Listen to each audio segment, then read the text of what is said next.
With a sharp blade, she cuts away her long hair. Determined, she binds her chest, hiding her identity for the dangerous path ahead. From that moment on, she cast aside her life as a woman, all for the sake of a single, burning purpose.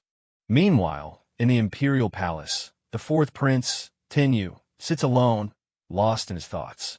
His aide approaches with tea, noting the prince's gloomy mood. Tenyu simply retorts that if it's so obvious, there's no need to point it out.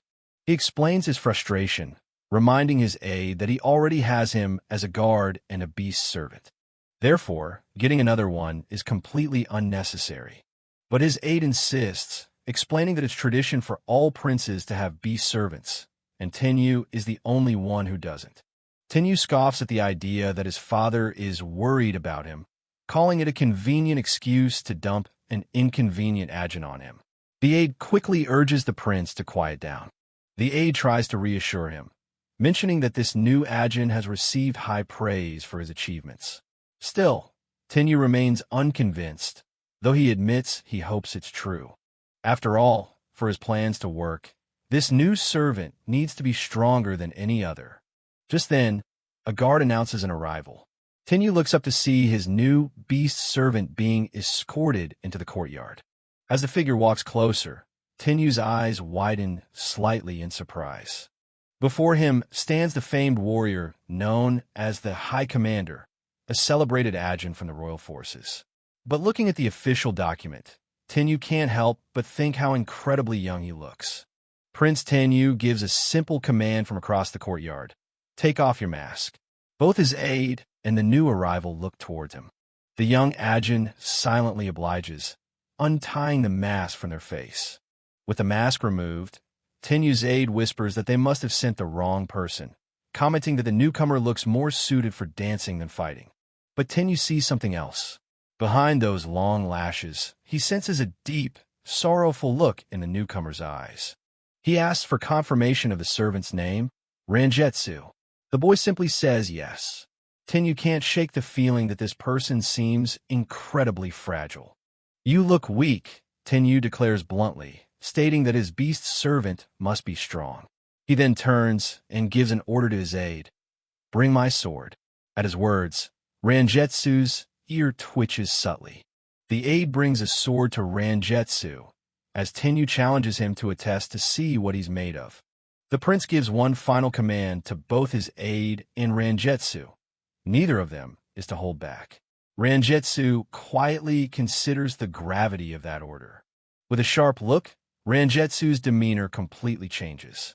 She calmly asks the prince if he's sure, warning that if she goes all out, she won't be able to guarantee his guard's life. The guard is furious, taking her words as a direct insult. But Prince Tenyu simply notes to himself that Rangetsu's voice sounds like a child's. Enraged, the guard lunges forward with his sword raised, screaming at Rangetsu to beg for an apology for her insolence. But Rangetsu meets his charge without flinching. With a sharp clang of steel, their blades lock, and the two face off, eyes locked in a silent, intense challenge. The guard presses his attack, but Rangetsu moves with blinding speed, easily parrying his strike and countering. In an instant, it's over. The guard groans as he finds Rangetsu's blade resting calmly against his neck. Prince Tenyu looks on, calling the display excellent and comparing it to a dance. Rangetsu puts away her sword, clenching her fist. She mutters that she had wanted to show him more than just a dance. Tenyu faces her, acknowledging her strength with a serious expression. But he gives her a grave warning, telling her to never let her guard down. With a sharp gaze, Rangetsu confirms she understands. Satisfied, Tenyu officially accepts her into his service, declaring that she is now his beast servant. Beneath her calm exterior, Rangetsu's mind is racing. She thinks to herself, I've finally reached you, my enemy. The scene shifts to the past. An official gathers adjutant children, explaining a selection process. They're told to drink a medicine that will reveal any special abilities, choosing a candidate to serve the fourth prince. The children whisper among themselves. While some are curious about beast servants, another cynically remarks that it's just a nice word for being a slave. A young Rangetsu and her twin brother listen quietly. The word slaves hangs in the air, worrying the twins. Despite their apprehension, they drink the medicine, hoping they'll be passed over. Suddenly, a cup clatters to the floor. Rangetsu looks over as her brother, Sojetsu, reacts to the bitter medicine, his body trembling. Rangetsu watches in horror as her brother collapses in front of her. Sojetsu gasps for air, his eyes wide with pain and fear as a strange power awakens within him. His sister can only stare in shock, whispering his name in disbelief. The official immediately points at Sojetsu, announcing that he has abilities and must be taken away. As the guards move in, Sojetsu desperately cries out for Rangetsu, begging not to go. Young Rangetsu tries to fight back, pleading with the guards not to take her brother away from her. And just like that, her twin was gone, leaving Rangetsu to face a lonely existence in a desolate home. In this world, there are two kinds of people, the ruling humans and the beast-like Ajin who serve them. Though Ajin are physically superior, they are oppressed due to their small numbers. The laws are cruel and absolute. Female Ajin are forced into lowly work or prostitution, while males must serve in the military and families are only allowed one child. Left all alone, Rangetsu could only watch her old life fade away, her heart filled with sorrow. Her days were filled with torment. Without her brother to protect her, she became an easy target for the human children. They would kick her to the ground for their own amusement, leaving her helpless. The bullies would laugh, cruelly telling her she was annoying and smelled like an animal. Rangetsu looked up at them, confused and hurt. They taunted her about her younger brother, making disgusting jokes about his delicate looks and how he must be making it work for the prince, their cruel laughter echoing around her. One of them leans in, a smug look on his face, reminding her that she'll be available soon enough. Rangetsu can only look back, her eyes filled with defiance. He grabs her shoulder, telling her he'll be first in line and to take good care of her body for him. Rangetsu glares at him with pure hatred, but the boy just grins back, enjoying her powerlessness. But she knew she had to endure it. The law was absolute. If an Ajin harmed a human, the penalty was death. So she ran. She ran from a future that seemed set in stone, get used by humans, become a prostitute, and simply exist until she died. Even in her own personal hell, she held onto one last hope, that her brother was living a better life in the palace. She believed that as long as they were both alive, they might one day meet again. But then one day, she overheard a chilling whisper in the market. A beast servant had been killed, and it belonged to the fourth prince. Her blood ran cold as the rumor continued. They said the fourth prince himself was the one who had done it. At that moment, her last hope died. A single tear fell as she came to a grim realization. This world was hell. Eventually, the day she dreaded arrived. She was sold to a brothel, her eyes empty as she was led away from the only home she'd ever known. In a dark room, she was thrown to the floor, her face a mask of terror as a man loomed over her. She remembered her guardian looking away as she was taken, and wondered if she could ever find happiness again after this. All alone, and on the brink of despair, she refused to give up. With a surge of adrenaline, she pushed herself up and made a run for it. As she ran, a new resolve filled her. If she was only going to waste away until she died, she would choose how to spend her remaining time. A young Ajin with white hair and fox ears runs with grim determination, willing to gamble everything for her mission. To get her revenge, she decides to give up her life as a woman and take up a weapon, disguising herself to enter the palace. With a fierce look, she clenches her teeth, vowing that her fangs of vengeance will find their mark in her little brother's enemy. Now in the presence of Prince Tenyu, she feigns a sense of joy, masking her true intentions behind a calm expression. But beneath the surface, her mind is cold and clear. She plans to kill this man the very first chance she gets. Later that night, as Prince Tenyu sleeps, the door to his chamber creaks open. An intruder is here. The prince stirs, sensing a presence. In the doorway, The silhouette of an Ajin with fox ears stands poised to strike.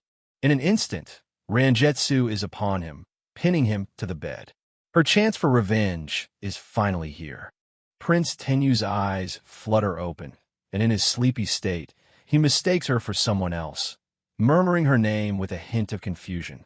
Realizing he's completely defenseless, Rangetsu pulls back, coldly remarking how easy it would be to assassinate him right now. Prince Tenyu asks about his guards, but Rangetsu points out they were mere decorations, easily dealt with. Seeing his vulnerability, she requests to be stationed closer to his chamber. He agrees that she's dependable, but cautions her to act carefully, as her directness could be seen as disrespectful in the palace. Once outside, Rangetsu leans against the door, letting out a shaky breath. That was too close. She acknowledges his warning, knowing she must be more careful. She clenches her fist, reminding herself that she can't kill him yet. She almost lost control, but she needs him alive to find out why her brother was murdered and who was involved. And until she uncovers the truth, she will play her part perfectly, becoming his loyal and submissive beast. Sometime later, the Emperor questions Prince Tenyu, asking if he has officially accepted Rangetsu as his beast servant. Kneeling before the throne, Tenyu confirms that he has, with Rangetsu kneeling silently beside him. Prince Tenyu formally thanks the Emperor, stating that he's deeply appreciative of receiving such an excellent servant after going so long without one. Nearby, other princes and their beast servants watch on, observing the new addition to the court's power dynamics. The Emperor speaks of a legend where a sacred beast appears in the time of a great king, instructing Tenyu to use his new servant well. As they walk away from the throne room, Prince Tenyu quietly calls out to Rangetsu.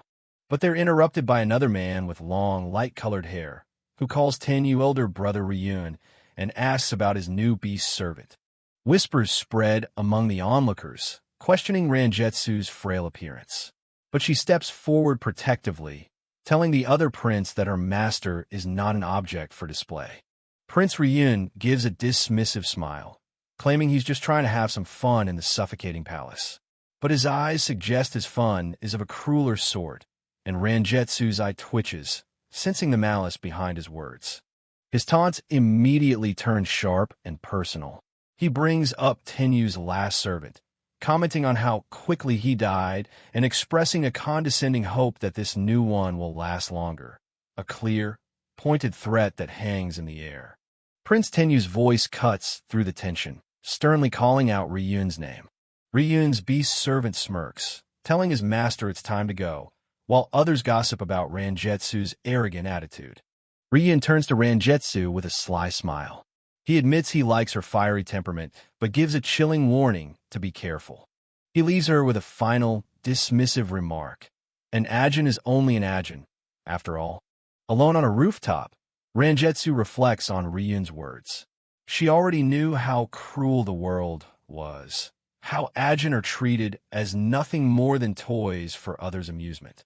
The Emperor's earlier words echo in her mind, confirming this brutal reality. One side uses, the other gets used. That's just how the game is played. A memory of her smiling brother, Sojetsu, flashes through her thoughts. No one mourns his death. No one but her. Fueled by this memory, her resolve hardens. A sudden sound cuts through the night. Rangetsu leaps into action as another Ajin attacks from the shadows. Down below, Prince Tenyu hears the commotion and calls out her name, wondering what's happening. On the rooftop, she faces her attacker, another beast servant armed with a sword. They square off, ready to fight. The attacker lunges, but Rangetsu, armed with only a short blade, easily ducks under the slash. She moves with incredible speed, parrying the next blow and using the momentum to run up the curved roof. With a swift flip, she brings her blade down, disarming her opponent with a clean strike. In a flash, she's behind him, her arm wrapped around his neck in a chokehold, ending the fight instantly. Rangetsu stands over her defeated foe, her expression grim. There's no doubt he was sent to kill her. The thought sends a chill down her spine. Was her brother attacked like this too? Prince Tenyu rushes to the scene, weapon drawn, demanding to know what happened and if she's all right. Rangetsu turns to face him, her eyes filled with a cold, simmering rage. Looking at him, she's suddenly reminded of her brother, Sogetsu, and the innocent look he once had. To her shock, Prince Tenyu softly says her brother's name, Sogetsu. The unexpected word makes her freeze, her carefully constructed anger beginning to crack. The rage she's been holding back for years finally explodes. She lunges forward, tackling the prince to the ground. Pinning him down, she grits her teeth, her voice trembling with fury as she demands to know how he dares to even say Sogetsu's name. She accuses him directly, the words tearing from her throat. "When you're the one who killed him." But the prince's expression isn't one of guilt, it's shock. Stunned by her outburst, Tenyu grabs her, asking the question that changes everything. "Was Sogetsu a relative of yours?" The realization begins to dawn on him.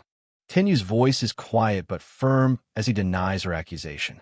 "It wasn't me," he says, his gaze heavy with unspoken pain.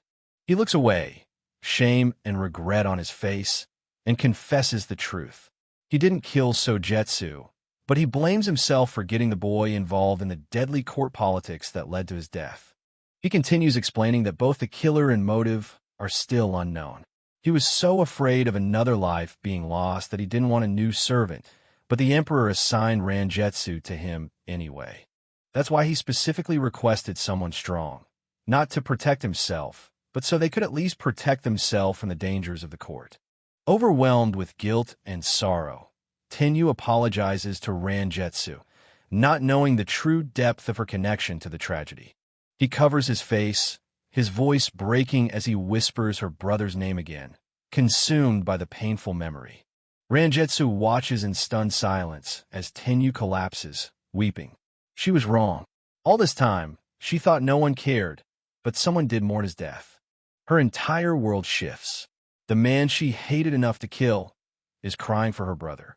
Coming back to his senses, Tenyu notices the cuts on Rangetsu's cheek. He points him out, but she dismisses his concern, saying it's nothing and will heal quickly. He gently reaches out, his fingers brushing against her cheek, his expression full of worry. He tells her the wound might leave a scar, and Rangetsu is momentarily taken aback by his gentle touch. She pulls away, insisting that a scar is nothing for an Ajin. Besides, she says it's not like she's a girl. The words hang in the air, and Tenyu can only stare, accepting her statement. Blushing slightly, Rangetsu touches her cheek where he had just touched her, quietly admitting to herself that he might be right. Standing before the prince, Rangetsu makes a new vow. She doesn't care about the imperial family's intrigue. Her only goal is revenge. She looks him in the eye, her purpose clear. If it means finding Sogetsu's real killer, she is willing to stay by his side and act as his beast servant until she gets a lead. Rangetsu kneels, bowing her head in a formal pledge. She vows to protect him from all those who wish him harm, urging him not to be afraid to use her power. Her path of vengeance has now become a path of protection. Early in the morning, within the palace walls, a hand elegantly holds a calligraphy brush. Prince Tenyu, the fourth prince, is focused on his writing when he calls for his aide, Taihaku. He presents the finished script to Taihaku, revealing it's a prescription. He instructs him to get it from the royal pharmacy quietly, as it's still early. Taihaku starts to say he'll send Rangetsu to get it, but Tenyu suddenly leans in close, asking if Taihaku himself was injured by the intruder from the previous night. A flustered Taihaku insists he wasn't. Tenyu sternly orders him not to wake Rangetsu, revealing that he was the one who was attacked. Taihaku is shocked, realizing the medicine is for a beast servant. When Tenyu confirms he thinks Rangetsu might be hurt, Taihaku, after a moment's hesitation, agrees to go get the medicine himself. Just then, a voice from the garden calls out, saying that if they're talking about the beast servant, he's already up. Both Tenyu and Taihaku turn to see Rangetsu casually doing a one-handed handstand in the courtyard, looking completely uninjured. Rangetsu flips back onto his feet and wishes them a good morning. Tenyu, still concerned, says his name, while Taihaku dryly remarks that he looks fine. But Tenyu isn't convinced. He steps right up to Rangetsu, getting incredibly close to inspect him for any injuries. Rangetsu, surprised by the sudden proximity, asks if he can help with anything. Gently touching Rangetsu's cheek, Tenyu observes that the wound from last night is completely gone, confirming that Ajin really do heal quickly. Rangetsu sheepishly admits that he believes he heals even faster than most other Ajin. A gentle smile appears on Tenyu's face. He's glad the wound healed so perfectly without even leaving a scar. At that moment, Taihaku interrupts, asking to borrow Rangetsu. He explains that if Rangetsu is going to attend to the prince, he'll need proper training. Tenyu agrees, leaving it in his hands. As they walk away, Taihaku turns to Rangetsu and asks a pointed question, if he's related to Kosogetsu. Rangetsu simply confirms that he is. Taihaku's demeanor instantly changes. He points a finger at Rangetsu, warning him with sharp intensity, "You'd better not die." Seeing Rangetsu's frustration, Taihaku covers his face, looking pained. He explains that he knows better than anyone how kind Prince Tenyu is, and how deeply distressed he was when he lost his previous beast servant, Ko Sogetsu. His voice grows cold as he states that someone of the prince's high rank cannot afford to be hurt or saddened for the sake of an Ajin. Rangetsu's expression darkens as he listens. Taihaku's words seem to have rattled him, forcing him to confront a harsh reality. He reminds himself of his place in this world.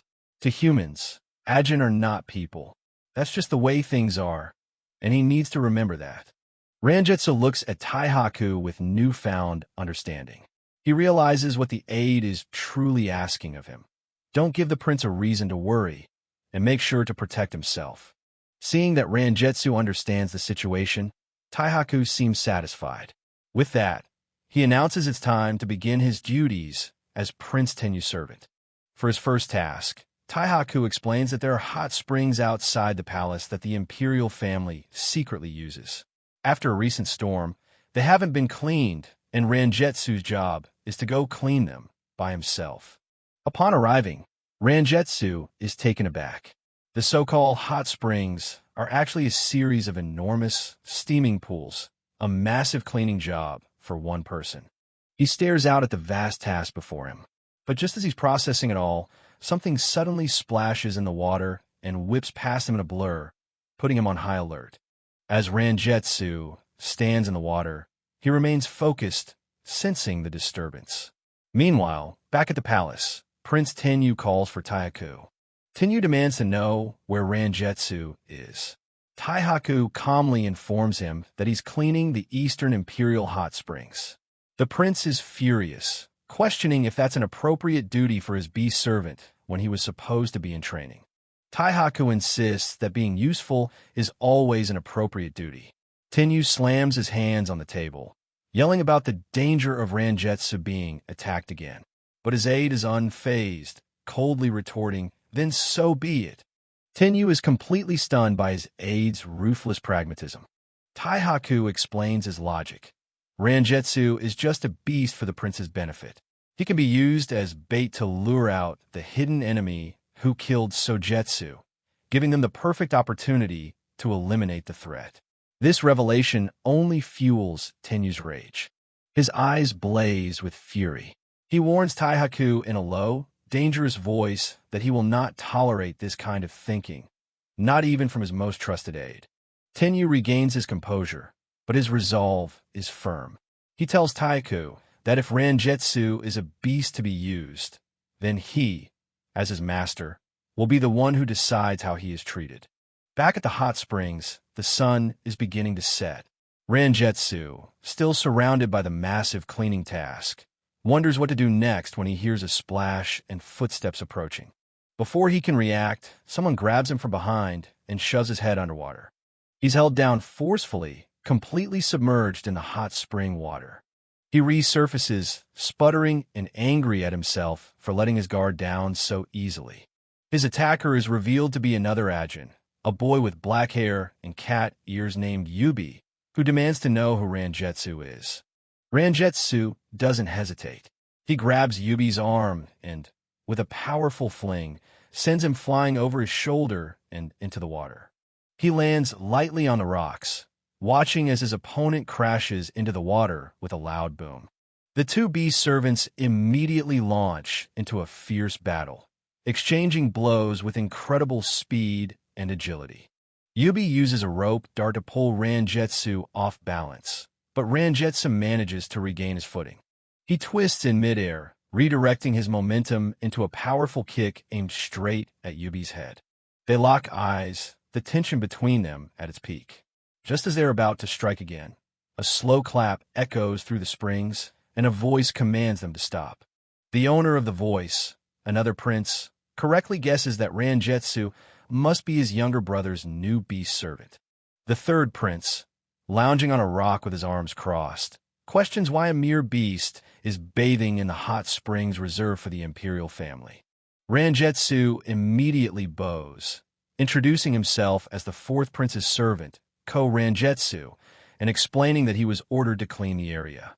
The third prince lets out a condescending laugh, expressing his surprise that his brother, Tenyu, would assign such menial labor to his beast servant.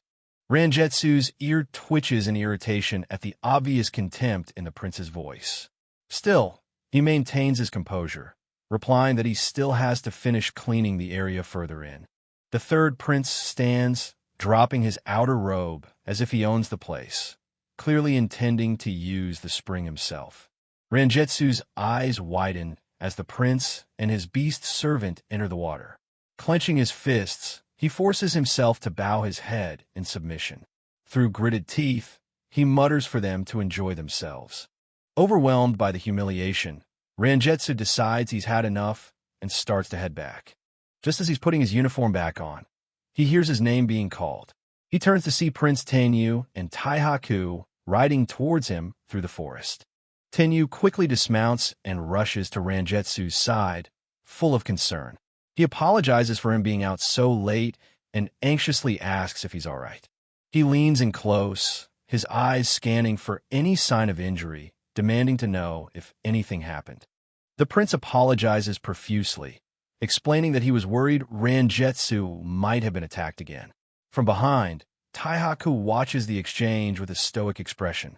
Rangetsu is taken aback, realizing the prince hurried all the way out here just for him. But his thoughts are cut short when Tenyu suddenly panics, pointing out that he is injured. Rangetsu looks down and gasps. His wet clothes are clinging to him, making the bindings he uses to hide his chest visible. As Tenyu tries to get a closer look, Rangetsu quickly covers himself up and yells at the prince, telling him not to come after him for such a foolish reason. Tenyu tries to reason with him, saying he was worried because Rangetsu might be a target, but Rangetsu has had enough.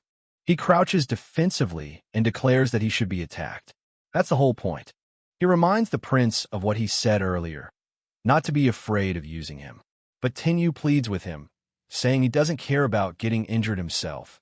He just wants Rangetsu to value his own life. I do, Rangetsu replies, his voice trembling with emotion. He says he values his life above all else, because what truly terrifies him is the thought of dying before he can get his revenge, letting all his efforts come to nothing. He says all he needs is to avenge Sogetsu's death. But Tenyu looks up at him from the forest floor, his own voice quiet but firm, saying that he doesn't want to lose someone else.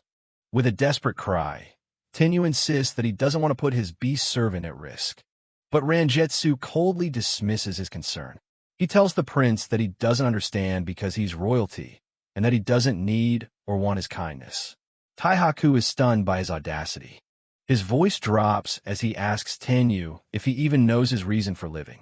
He tells the shocked prince that he threw away everything. He confesses the truth of his past. To perform on this stage, he ceased to be a woman. He has killed too many people to count, both humans and fellow Ajin, all for the sole purpose of getting closer to the imperial family. He asks Tenyu if he really thought it was a coincidence that someone with no special abilities became his servant. He makes his motive clear. The only thing I want in the world is to avenge Sogetsu's death. He looks Tenyu directly in the eyes and tells him to use him as bait. Hearing this, The prince's expression hardens, and he quietly agrees, saying he will happily go along with it. Rangetsu promises that even if he dies, he will be sure to leave a mark. This is his final plea. This is the only thing he will ever ask of Tenyu. This time, make sure you catch the enemy. Tenyu looks up at Rangetsu, his expression a storm of emotions, finally understanding the depth of his servant's resolve. As he gazes at the moon, Tenyu reflects on his own feelings. He admits that when he first discovered Rangetsu wasn't Sogetsu's killer, he felt a profound sense of hopelessness. A single tear escapes Prince Tenyu's eye. He admits that he thought his own story of revenge had ended, but now he understands it's only just beginning. Hearing this, Rangetsu offers a bitter smile. The knowledge that he must continue to live in this hell, he says, fills him with hopelessness. He tells the prince that if he was able to convey even a small part of that hopelessness to him, then he'll be satisfied. After that emotional confession, the scene shifts. Back at the palace, Prince Tenyu's voice rings out, calling for his aide, Taihaku. A new resolve has been forged. Prince Tenyu asks an attendant if the boy, Sogetsu, is still asleep. Uncharacteristically for a royal, he dismisses his servant's offers and decides to go fetch the boy himself. Entering the room, Tenyu finds the bed empty. A moment of concern flashes across his face before he spots him. The small, fox-eared boy is curled up, fast asleep on the cold floor. Tenyu gently moves the boy onto the bed. He watches him sleep for a moment, his expression soft and filled with a quiet melancholy. As the boy begins to stir, Tenyu asks if he's awake. The sudden voice startles him, and with a gasp, he tumbles right off the bed. He scrambles to apologize, explaining that he couldn't sleep all night and had only just dozed off. When Tenyu raises a hand, the boy flinches away, bracing for a strike. But instead of a slap, a gentle hand rests on his head. Tenyu simply says he's glad he got some rest. The boy looks up, utterly bewildered by the unexpected kindness. Later, the boy, Rangetsu, voices his doubts to Prince Tenyu. He questions whether he's truly worthy of being his beast servant, admitting he can't even use his powers yet. Tenyu simply tells him not to worry. He gives Rangetsu's head another reassuring pat, his smile calm and comforting. Rangetsu's face breaks into a wide, happy grin, but the sweet moment is cut short by a voice from his memory, warning the prince not to look. The scene shifts abruptly. Tenyu's eyes are wide with horror, trapped in a nightmare. Before him, a pool of black liquid seeps across the floor, while a woman cowers and weeps at the cruelty of it all. The dark, viscous substance continues to spread, pulling him deeper into the terrifying memory. With a sharp gasp, Prince Tenyu jolts awake in his bed, breathing heavily as he escapes the clutches of the nightmare. Sweat drips down his face as the last traces of the dream fade. He mutters to himself, admitting that he has severely underestimated him. His thoughts drift to Rangetsu. He acknowledges the boy's tragic and fragile appearance, but remembers his true purpose. Rangetsu came to the palace to kill him. Tenyu realizes now that the intense, burning emotions he sometimes sees in Rangetsu are all born from a deep, profound sorrow. He finally understands Rangetsu's entire plan, to avenge his brother Sogetsu, whom he believed Tenyu had killed. To do this, he had to distinguish himself in war just to get close enough for revenge. Tenyu reflects on his own past, admitting his judgment was clouded by his regrets over Sogetsu's death at such a young age. But now, after meeting Rangetsu, he feels that he might finally have a chance to atone for his past failures. A look of quiet determination settles on his face, his path now clear. Sometime later, Tenyu finds Rangetsu training in the courtyard and tells him to come along. Rangetsu immediately stops what he's doing and agrees. As they walk away together, another royal bids Tenyu farewell, leaving Rangetsu to silently follow his master. They travel through the palace grounds, passing by a serene garden with a large pond and an elegant bridge. Upon arriving at their destination, Rangetsu curiously asks where they are. A voice remarks on how unusual it is for Prince Tenyu to pay a visit. The voice belongs to a man with long, flowing light-colored hair, lounging gracefully among cherry blossoms. Holding a fan, he languidly asks Prince Tenyu what brings him here.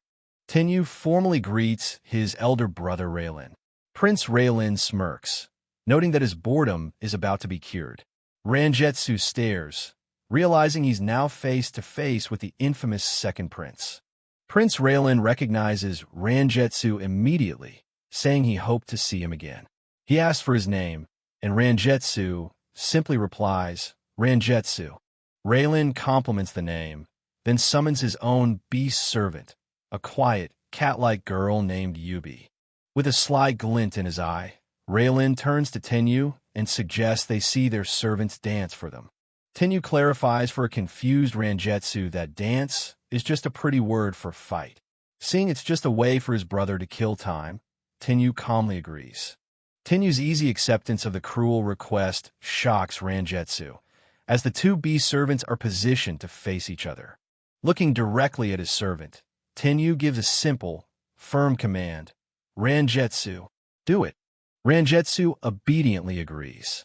He and Yubi walk towards the center of a bridge over a lily pond, preparing to fight as their masters watch on. As the two princes observe, the fight begins in an instant. Yubi explodes into motion, lunging at Rangetsu before he even has time to react. The two beast servants clash in a blur of motion, their battle for the prince's amusement now underway. As Rangetsu dodges a powerful spinning kick, his mind races. He can't understand why Tenyu would suddenly bring him here just to force him into a meaningless fight. He wonders if he somehow angered the prince, questioning if this is some form of punishment. While fighting, Rangetsu dismisses the idea that Tenyu would be so petty.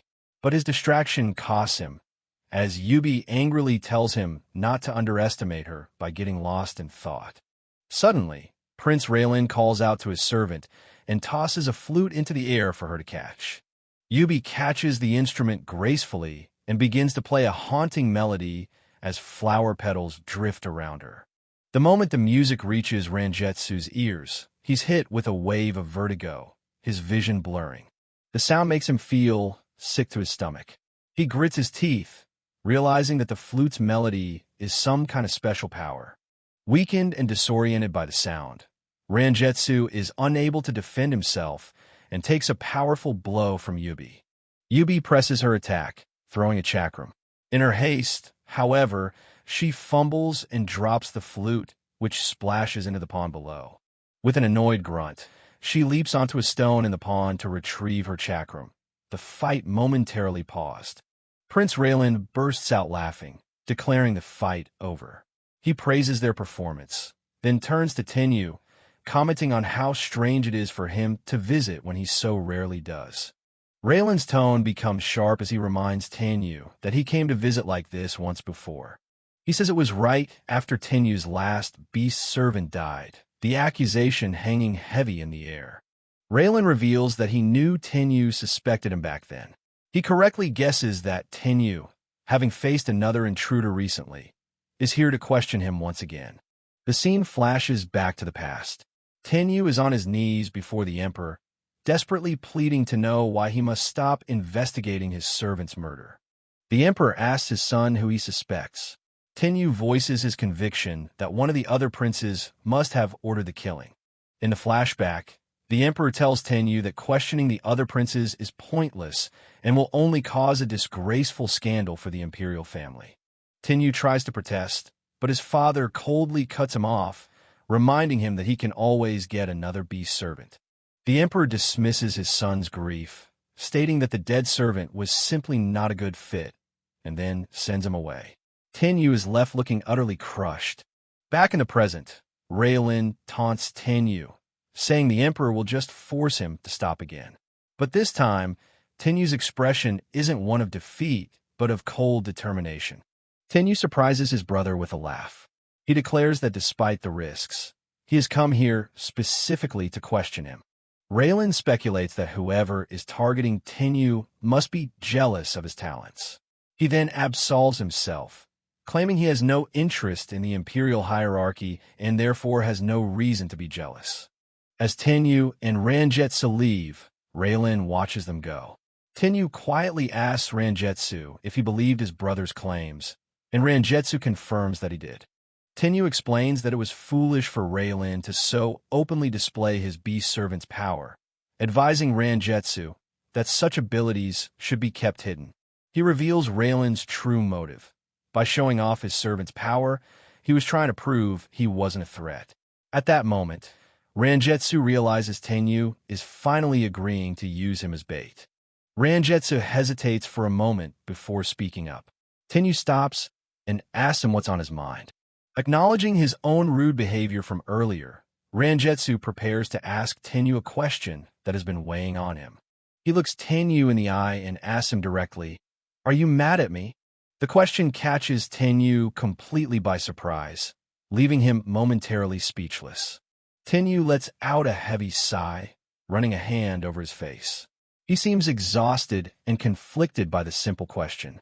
After a long pause, he looks at Rangetsu with a serious expression and replies, "Yes, I'm mad." But then he clarifies, clenching his fist, "I'm mad at my own uselessness." Rangetsu is stunned by the answer. Tenyu confesses that while his aide would tell him not to worry about a mere servant, he can't. He wants to worry. He wants to understand Rangetsu. Hearing this, Rangetsu lets out a short, sharp huff, a wry smile touching his lips for just an instant. A moment of silent understanding passes between the prince and his servant, the air thick with unspoken emotions. Tenyu breaks the silence, asking if the reason Rangetsu can't trust him is simply because he's a prince. Rangetsu quietly confirms that's exactly right. Tenyu seems to accept his answer for the moment, simply telling him it's time to head back. But as Rangetsu turns to leave, Tenyu suddenly grabs his arm, pulling him back with surprising force. Leaning in close, their faces just inches apart, Tenyu tells him that he doesn't understand either. Rangetsu looks back, confused. Tenyu reveals his dangerous new plan. He's going to confront all the other princes, making himself an unavoidable nuisance. He warns Rangetsu that this path means they will both become targets. So that's why Tenyu begins, holding out his hand in a gesture of absolute trust. Looking intensely into Rangetsu's eyes, Tenyu makes a stunning declaration. He tells his servant, "I'm putting my life in your hands, Rangetsu." He then makes a solemn vow. He will risk his own life to fulfill his responsibilities and capture Sogetsu's killer. And when he does, Tenyu promises that killer's life will belong to Rangetsu. The prince's vow hangs in the air, leaving Rangetsu utterly speechless. Prince Tenyu looked Rangetsu in the eyes, his voice steady as he placed his hand over hers.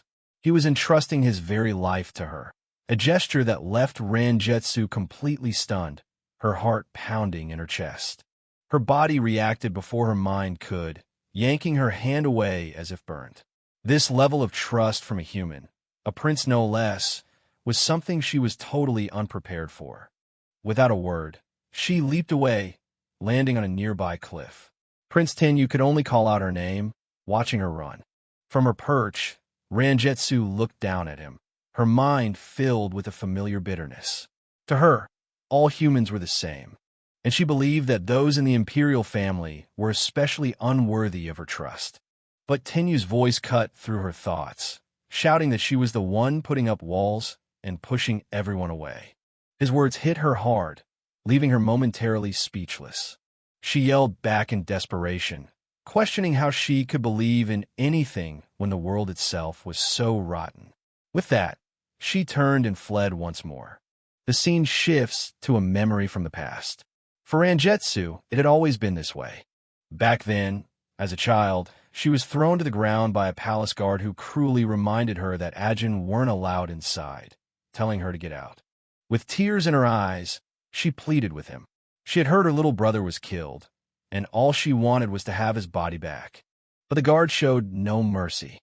He stepped on her, threatening to throw the damned Ajin in jail if she didn't leave immediately. As his colleague nervously pointed out she was just a kid, the guard spat on her head, an act of utter contempt. Just then, a royal carriage arrived. The guard quickly tried to cover up the scene, telling the royal inside that it was nothing of concern. A cold voice from the carriage simply instructed the guards to make sure the gate doesn't become soiled. Helpless on the ground, Rangetsu could only whisper her brother's name, Sogetsu, as the carriage passed by. She was left all alone, surrounded by people who just watched, abandoned in what felt like a living hell. Back in the present, Rangetsu stood on the palace roof, the painful memories replaying in her mind. But Tenyu's persistent calls pulled her back. He hadn't given up and was still trying to reach her.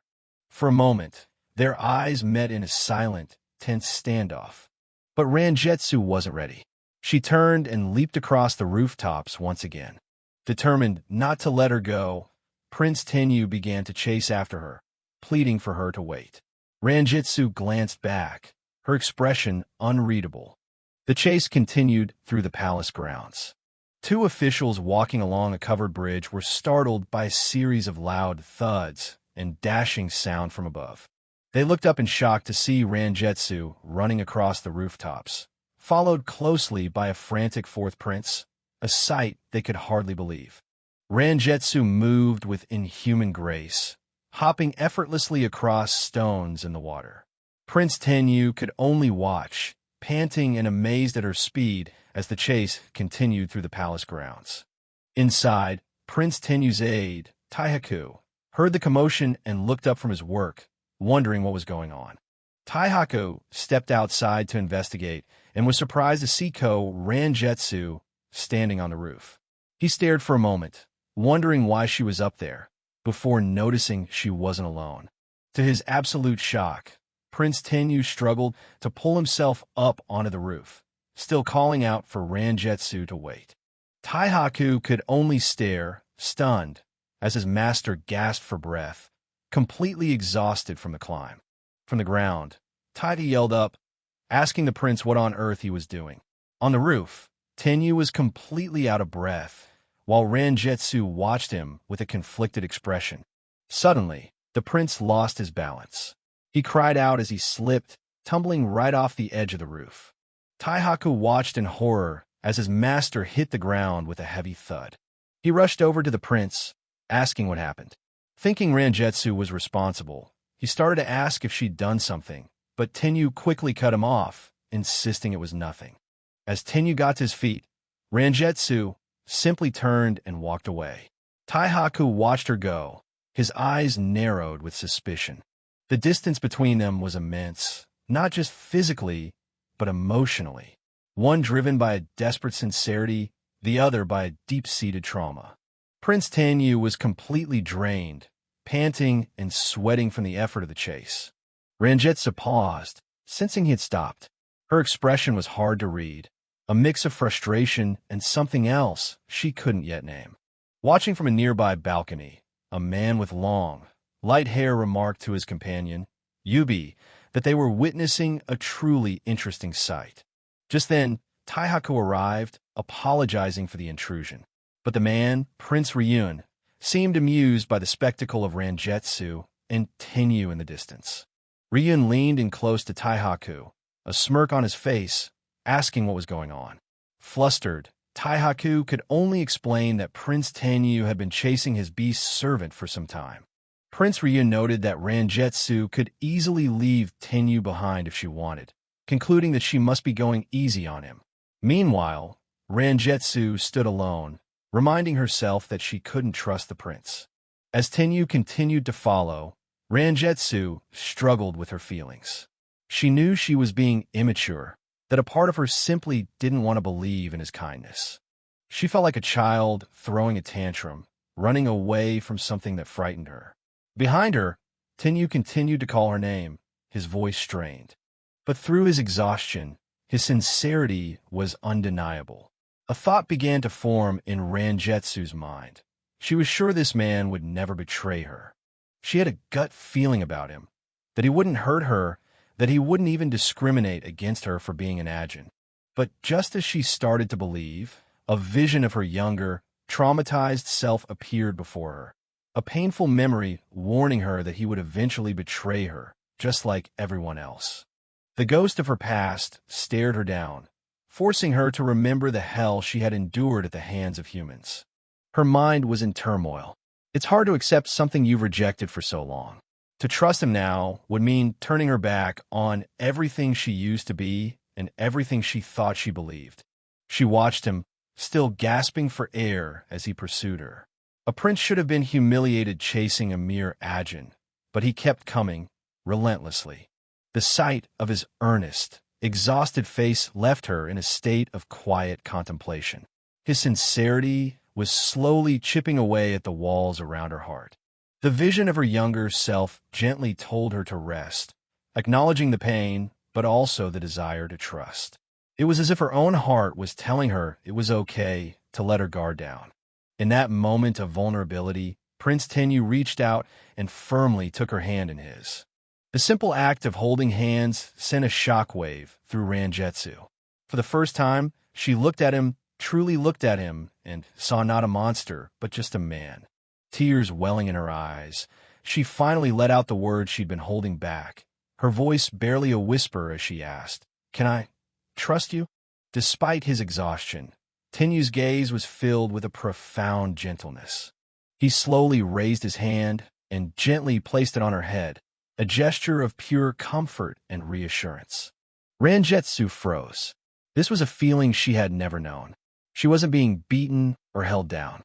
It was simply another person's gentle touch, something so foreign it felt like a dream. Tenyu then explained his promise. He knew her brother Sojetsu's death was covered up, and he intended to change the world and bring the killer to justice. He asked her to stay by his side and help him, telling her that he believed in her power. And more than that, he believed in her. That single tear was the start of flood. All the pain, the anger, and the loneliness she had held inside for so long finally came pouring out. Through the blur of her tears, she saw something she knew wasn't an illusion, a radiant sparkle. In her eyes, Prince Tenyu had become a ray of light, cutting through the darkness that had surrounded her for her entire life. Later that night, Taihaku was fuming. He grumbled to the prince, upset that he'd let that Ajin have his way and was now muttering nonsense about trust. Prince Tenyu, wincing from the sore muscles he'd gotten from his rooftop chase, simply asked Taihaku why he disliked Rangetsu so much. Taihaku couldn't quite put his finger on it, only that something about Rangetsu didn't seem right. He felt an urge to reprimand the beast's servant, but knew he couldn't since Tenyu had already forgiven him. Walking down the corridor, his thoughts were interrupted when he heard a noise coming from Rangetsu's room. He quietly peered through the doorway, and his eyes went wide. He saw Rangetsu's bare back as she unwrapped the thick bindings around her chest. The realization hit him like a lightning bolt. A woman. His mind flashed back to a report he'd received from a guard. An Ajin girl, claiming to be the twin sister of the fourth prince's dead beast servant, had been at the gate. He remembered ordering his men to keep the information from Tenyu, not wanting to burden the prince with such matters. Now, everything clicked into place. The twin sister the guard spoke of, Ko-Rangetsu, was a woman. The thought seemed utterly ridiculous, yet the evidence was right in front of him. Inside the room, Rangetsu was completely unaware that her deepest secret had just been discovered by the one person who trusted her the least. As Sojetsu stands deep in thought, Ko-Rangetsu suddenly reaches out and grabs his sleeve. He looks back, and she just stares at him from the doorway of her cell, silent. Sojetsu is caught off guard by her sudden action, his expression showing a hint of surprise. He quickly composes himself, turning to Rangetsu and questioning why she isn't in bed. Sojetsu reminds her that she has work in the morning and walks away, leaving Rangetsu standing alone in the hallway. He lets out a quiet sigh, clearly troubled. Walking alone, Sojetsu's mind is a mess. He can't understand why he's trying to make things easier for her when she's the one who committed a serious crime. A female Ajin entering the palace by deceiving the emperor. He knows that to protect that secret, she'd be prepared to kill anyone who finds out. His thoughts are confirmed by the cold, determined look in Rangetsu's eyes. She would not hesitate to silence anyone who discovered the truth. The scene shifts to explain the history of female agent in the palace. They were never officially forbidden from serving. In fact, some emperors in the past specifically chose them as bee servants because they were known to be beautiful, strong, and intelligent. However, their allure was so powerful that they drove their emperors wild with passion. Their influence grew until they had seduced men of all ranks, from the emperor himself to the lowest servants, eventually seizing control of the court and sending the entire country into a period of decline. Because of this dark history, female agent were shunned from the palace. The only way for a female agent to become a bee servant now is to possess exceptional abilities, which would excuse them from the duties required of all other female agent. But Sojetsu knows Rangetsu has no such special powers. She lied about being a man and broke the law for one reason alone, to avenge her brother's death. As this thought crosses his mind, the scene shifts to him arranging flowers. He contemplates what to do. Should he expose her and see her punished? It's only been a few days since she arrived. He thinks that if he's going to get rid of her, the sooner, the better. But he pauses, squeezing a flower bud tightly in his hand. If he reveals her secret, it could backfire. People would blame the prince, giving ammunition to those who are already after his life. A dark idea begins to form in his mind. What if he just secretly took care of Rangetsu himself? He quickly dismisses the thought. For now, she's more useful alive. Although she's a girl, she's strong. As long as someone is targeting Prince Tenyu, he can use her power as a shield or a decoy, a sacrificial pawn. Just as he's lost in thought, Prince Tenyu suddenly appears, wishing him a good morning and startling him. Rangetsu watches them from a short distance. Tenyu reminds him about the work he mentioned earlier, then tells him to fetch some medicine for his bruises and aches. Annoyed, Sojetsu points a finger at Rangetsu, blaming her for making the prince run all over the palace. Rangetsu recalls the prince panting and struggling as he chased after her, a memory that seems to amuse her. A tiny, almost imperceptible laugh escapes her lips, and Tenyu immediately notices the slight change in her expression. Rangetsu volunteers to go. Sojetsu, remembering the prescription he wrote, hands it to her. He can't help but feel surprised by her sudden compliance. He watches her leave, thinking to himself that he never knew Rangetsu was capable of laughing like that. But then, he remembers the other side of her, the cold, menacing look she can give when she's on guard. Elsewhere in the palace, a soft groan of pain can be heard. It's Prince Tenyu, sore from his morning exertions. When Sojetsu tells him it's his own fault, the prince immediately snaps back, insisting that the blame lies with him, not Rangetsu. Sojetsu is left stunned by the prince's defensive reaction. A new suspicion enters his mind. Could the prince already know that Rangetsu is a woman? Is that why he's so protective of her? He quickly dismisses it as an impossible thought. Suddenly, Rangetsu comes flying back, landing with a jolt. She calls out to Prince Tenyu, her dramatic entrance catching everyone by surprise. Sojetsu asks where on earth she came from, and she calmly explains she took the quickest route from the roof. He watches her, still struggling to accept that Rangetsu is actually a girl. She presents the medicine to Prince Tenyu, who thanks her. He complains that he's in too much pain to go where he had planned. As he speaks, he suddenly slumps over from a wave of pain. Watching her, Sojetsu thinks to himself that the concerned expression on her face makes her look exactly like a woman. Rangetsu suggests a trip to the royal hot springs to treat his bruises. The prince loves the idea, and Sojetsu immediately agrees to prepare a carriage. But as Tenyu tries to stand, he wobbles, barely able to walk straight. Both Sojetsu and the prince seem a bit taken aback by Rangetsu's suggestion.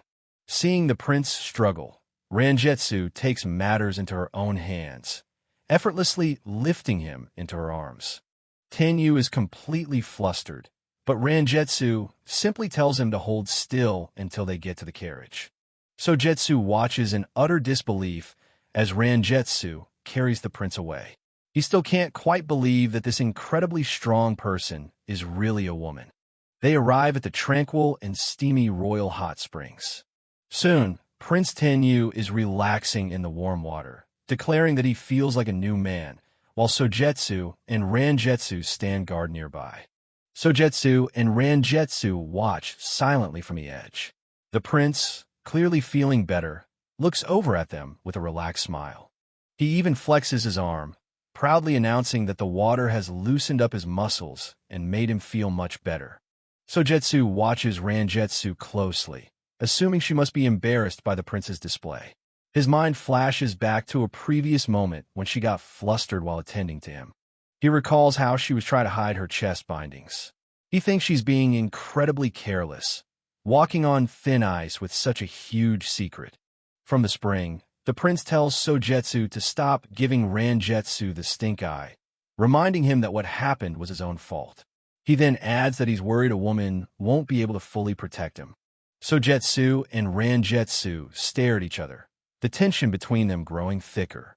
Sojetsu accuses her of staring at the prince, which she denies.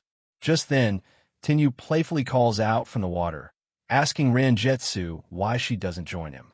Panicked by the invitation, Sojetsu quickly grabs Ranjetsu's arm to stop her from getting any closer. In his haste, he loses his footing and stumbles forward, right toward the hot spring.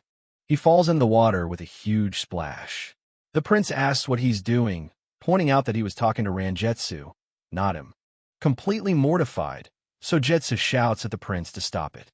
Trying to save face, he declares that beasts are forbidden from bathing in the royal hot springs. Ranjetsu's ears twitch in annoyance at his words. The prince tells Ranjetsu not to worry about the rule, but Sojetsu insists it's important. From Tenyu's carefree attitude, Sojetsu is now certain the prince doesn't know Ranjetsu is a woman. He sighs, defeated, wondering how he's supposed to handle this situation. As Sojetsu wallows in his thoughts, Ranjetsu shoots him a cold, piercing glare, clearly unimpressed with his meddling. Suddenly, the shadow of a bird passes over the water, startling Sojetsu. Ranjetsu's eyes widen as she spots it. In an instant, she leaps over the water with incredible speed, flying right over the prince's head. She lands gracefully on a rock, holding the tiny bird gently in her hands. The prince and Sojetsu can only stare, stunned by her inhuman agility. Sojetsu asks what that was all about. Ranjetsu explains it was just a bird and softly apologizes to the creature for frightening it. He can't help but be impressed by her quick reflexes. She then releases the bird, watching as it flies away safely. Sojetsu observes her, a complicated expression on his face. After they leave the springs, Sojetsu confronts her directly. He tells her plainly, "I don't trust you," and warns her not to let her quest for revenge interfere with her duties as a beast servant. Ranjetsu replies that she doesn't care if he looks down on her. To her, Prince Tenyu is a ray of light. Sojetsu is caught off guard by the sincerity in her voice, realizing she truly means what she says. With her hand held firmly to her chest, she makes a solemn declaration. "That's why I vowed to protect him with my life. I just want you to know that." Her words leave a deep impression on Sojetsu as he stares at her. He realizes he's never met anyone like her before. She is neither male nor female, neither human nor beast. She exists outside of any category he understands. Despite this, he gives her one final, sharp warning. If she ever puts Prince Tenyu in harm's way, he will cut her down without hesitation. They stand facing each other, a silent but clear understanding finally reached between them. Ranjetsu simply smirks. She tells him she already knows that, and that, frankly, it would be a relief. Her only condition is to make sure the prince never finds out, so as not to worry him. Sojetsu shivers, unsettled by her cold resolve. His mind flashes back to a memory of seeing her years ago, a small, battered child collapsed on the ground, but with eyes burning with defiance. Even back then, her spirit was unbroken. He remembers her voice, filled with grit, vowing that she would never give up.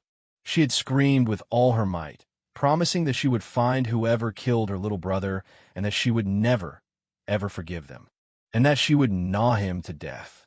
Sojetsu remembers the chilling intensity of that little girl's vow. Returning to the present, he finally acknowledges her fierce determination. He admits that he respects her tenacity and her resolution to avenge her brother. Ko Rangetsu, he says, I tip my hat to you.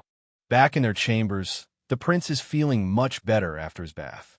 Rangetsu asks him where it was that he wanted to go earlier. Prince Tenyu announces that they will go visit his eldest brother, the first prince. Rangetsu nods in agreement, ready to follow his command. They arrive at another palace and are greeted by a smiling young man with light brown hair, who warmly welcomes Tenyu. This is the first prince. Flashback time. We see Sojetsu, Ko Rangetsu's brother, getting bullied by other Ajin kids just because he's weak. They're dumping a mountain of laundry on him like he's their personal servant. While the poor kid is scrubbing away, a human boy shows up. This unknown boy calls Sojetsu scrawny, but he's actually got a friendly vibe. It looks like a rare friendship. This new friend tells Sojetsu he hates bullies, calling them weak. He starts hanging out with him, making Sojetsu feel like he finally found someone who treats him like a real person. They even start training together with wooden swords.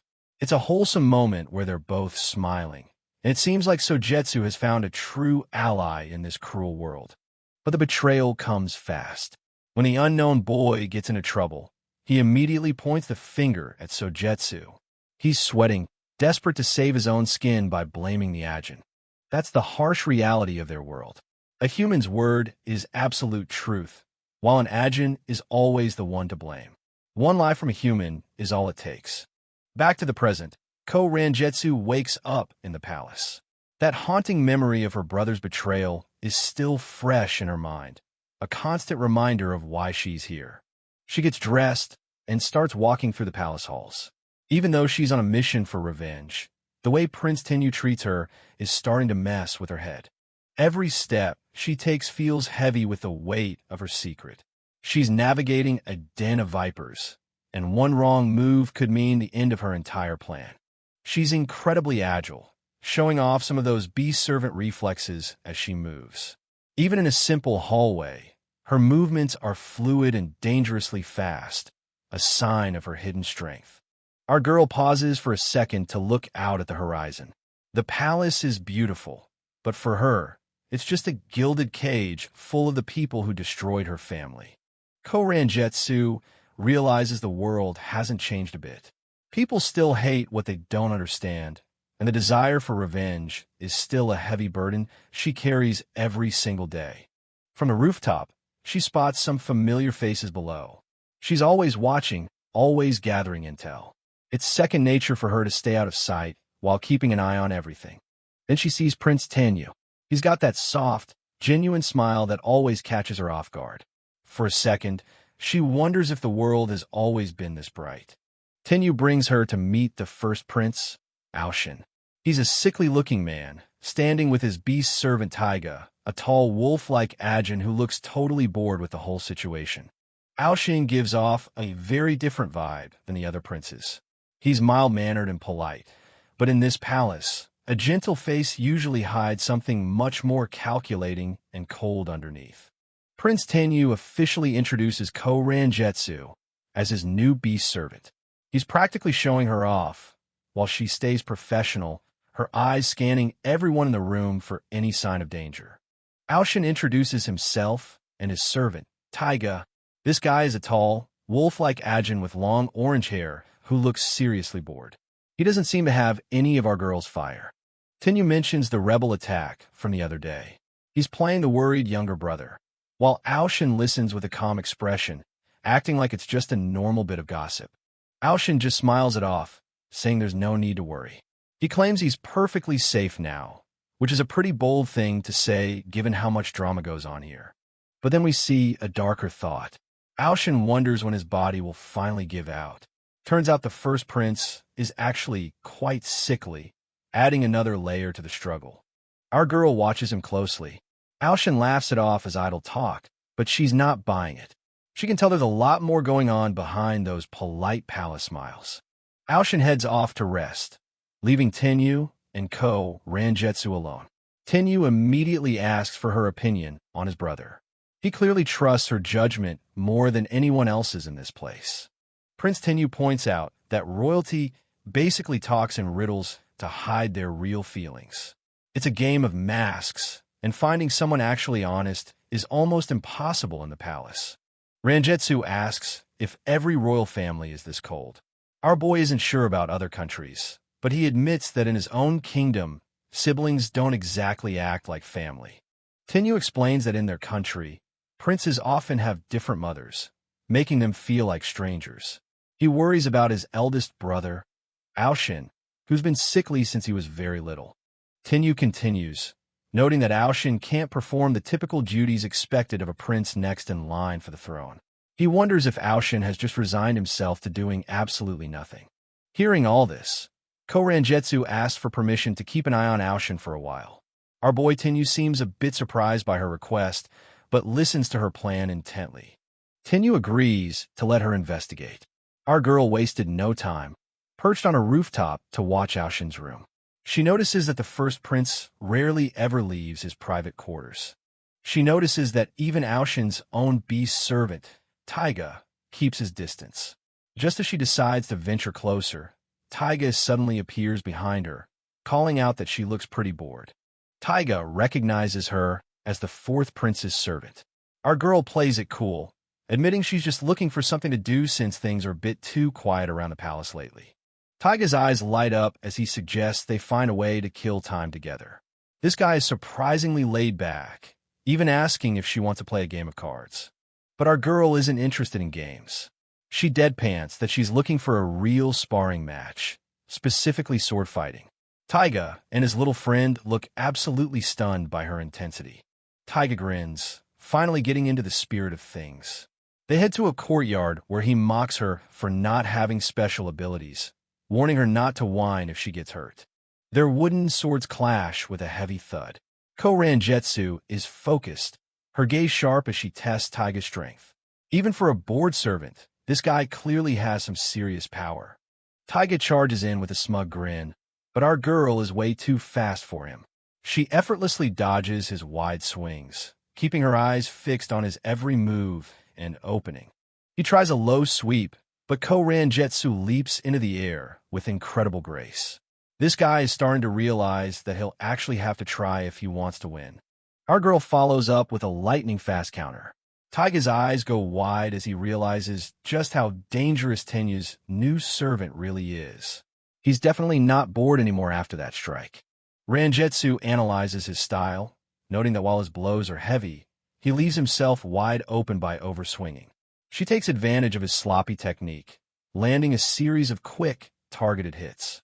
In no time, Taiga is on the ground, panting and completely exhausted.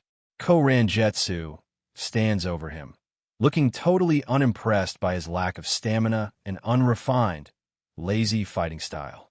Our girl calls him out, pointing out that he fights like someone who's never bothered to train a day in his life. Taiga just shrugs, asking what the point of training is. Rangetsu reminds him that his duty is to protect Aoshin, but Taiga just laughs it off. He scoffs that his prince never goes outside or into battle, so protection is basically useless. This guy doesn't hold back, calling the first prince both passive and incompetent. It's clear he has zero respect for his master, which is why he's turned into such a lazy servant. A tense silence falls between them as they lock eyes.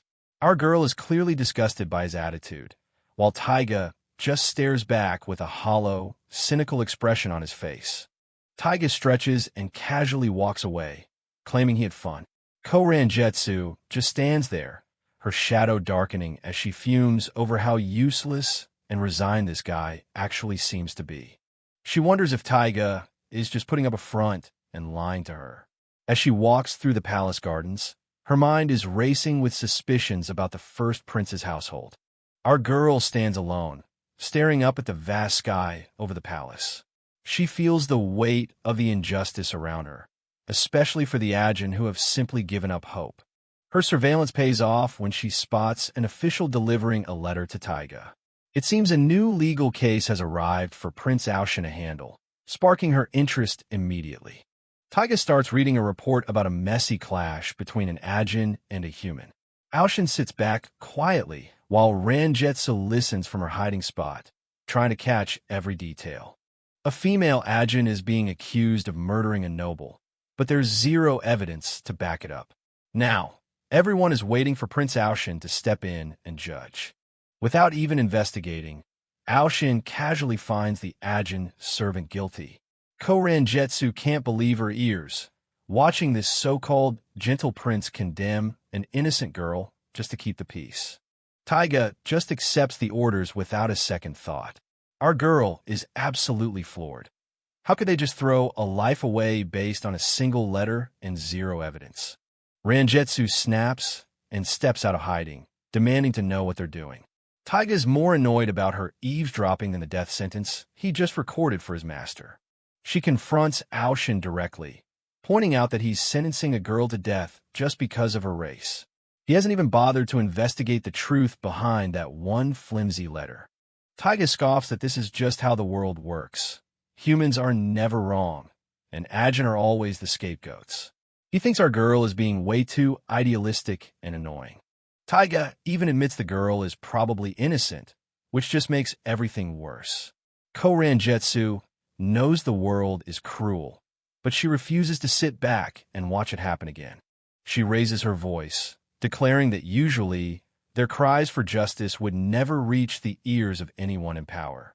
This is her chance to finally make a difference for once.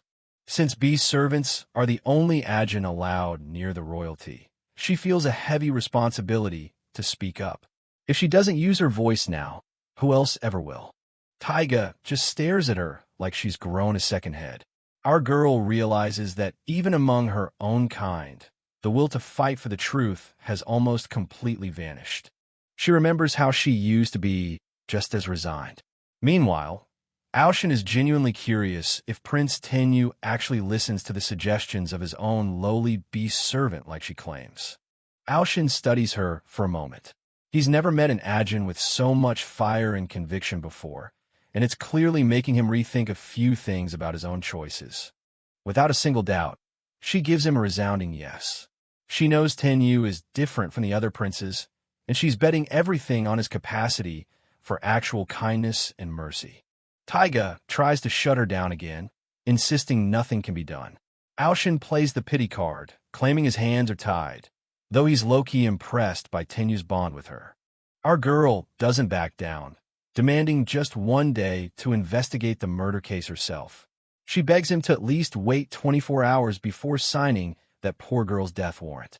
Aoshin tries to talk her out of it, whining that he hates conflict and doesn't want to upset human nobles. He'd rather an innocent girl die than have an uncomfortable conversation. Ko-Ranjetsu loses it and slams her fist down, asking if he's perfectly fine with antagonizing the Ajin instead. Aoshin looks absolutely terrified as she finally lets her true fury show. She reminds him that the very army protecting this country is made of Ajin. If the princes keep treating them like garbage, eventually, no one will be left to fight for them. She turns her rage on Taiga, calling him completely useless and telling the prince he's better off without him. Taiga just stands there, looking offended that he's being dragged into this. She berates Taiga, saying it's his duty to be the prince's eyes and ears if he can't leave. She calls him a cur and tells him to actually do his job properly. After her outburst, Ko-Ranjetsu has a major regret moment. She realizes she was just as useless and resigned until Tenyu saved her, making her feel like a total hypocrite now. She decides she has to tell Tenyu about her plan before she leaves to investigate. She's determined to find the truth, even if it means putting herself in serious danger again. Prince Tenyu's guard is losing his mind, terrified that her rudeness will ruin Tenyu's reputation. Our girl is so over it that she's low-key considering taking him out right then. She eventually calms down and admits that she just snapped because she couldn't stand the injustice anymore. Her ears are drooped, showing just how much this whole situation is weighing. Tenyu listens closely, his expression totally unreadable as the weight of the situation sinks in. This wasn't just a small slip-up. It's a high-stakes move that could change everything for them. Ranjetsu hangs her head, her ears drooping in shame as she finally apologizes. She's terrified her bluntness just ruined things with the only person who actually decided to trust her. Ko-Ranjetsu is absolutely stunned, watching Tenyu burst into laughter despite the mess she just made. She expected a stern lecture, but instead, she's met with his surprisingly carefree and supportive attitude. Prince Tenyu just can't help himself, finding her bluntness and fire absolutely hilarious. He tells her to relax, clearly enjoying the fact that someone finally has the guts to speak their mind. His guard is having a total meltdown, panicking that Ranjetsu's rudeness will get Tenyu targeted. But our prince just shrugs it off, telling them to let the first prince try if he wants. Tenyu looks at our girl with such warmth, reassuring her that she's doing the right thing. He tells her there's absolutely nothing to feel guilty about when fighting for what's actually just. With a gentle smile, Tenyu gives her his full blessing to go investigate. He tells her to go with her head held high, knowing that he's always got her back no matter what. Sojetsu looked so bright back then, promising to do his best. He really believed the world could be better, but we know how that ended. Total tragedy for our boy. Ranjetsu gazes at the birds, feeling like things might finally be changing. For the first time in forever, she actually sees a flicker of light at the end of this tunnel. Rewinding a bit, we see Taiga being chosen as the first prince's beast servant. He was just a kid back then, totally stoked about his special abilities and this new path. He ran through the palace with a huge grin, feeling like he'd won the lottery. Being chosen meant everything to him, and he couldn't wait to show what he could do. The young wolf stood before Aoshin for the first time. The prince looked calm and gentle, and Taiga was ready to give this man his absolute loyalty and strength. With a beaming smile, this little guy swore to be useful to the first prince. He was so innocent, thinking that working hard as a servant was the most amazing thing. Aoshin smiled back, saying he was counting on him. Taiga started training like crazy, swinging his wooden sword and showing off the raw talent the prince lacked in martial arts. He told the prince that his power belonged to Aoshin. It's honestly painful to see him so happy, knowing how much this world eventually grinds down every bit of that spirit. The kid stayed dedicated, practicing his forms while the prince watched from the side. It seemed like the perfect bond, but palace life is never as simple as it looks. Then, things took a sharp turn when news of an Ajin revolt broke out. An official arrived to ask if Aoshin would be sending troops to crush the rebellion. Aoshin looked pretty conflicted, eventually deciding to just leave everything to the commander like usual. He didn't want to get his hands dirty, even as things started getting messy. Taiga immediately stepped up, offering to help since he had the power. Aoshin sent him to help the second prince, Ryun, which turned out to be a massive mistake. The battlefield was a total nightmare.